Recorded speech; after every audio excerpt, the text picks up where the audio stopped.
bandžiau įsigilinti tą straipsnį, kurį mes atseit pažeidėm ir tikrai nelabai suprantu, ką mes čia pažeidėm. Piniginės aukos gali būti renkamos tik banko pavedimu. Ir tai kalbam apie politinės kampanijos dalyvį. Mes rinkom, mes turėjom sąskaitą politinės kampanijos, mes gavom banko pavedimus. Nesvarbu, kas tą pavedimą darė. Paštas ar Perlas, jie visi nurodė konkrečias banko sąskaitas, iš ko jie tos pavedimus darė. Pinigų pervedimas yra bendras terminas reiškiantis pinigų pervedimą iš vieno asmens kitam per mokėjimo sistemą, tiesiogiai nepervedant grinųjų pinigų.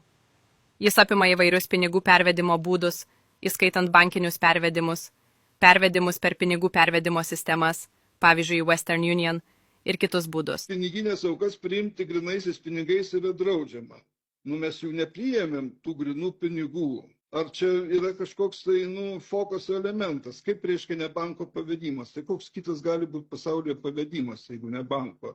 Jeigu į mano sąskaitą ateina pinigai, tai jie ateina banko pavedimu. Nežinau, kaip ten pradžia. Apie pradžią niekas nekalba, kaip ten tie pinigai atsirado pašte, kaip ten tie atsirado Perle, bet faktas, kad mes priėmėm teisėtai banko pavedimu gautas aukas.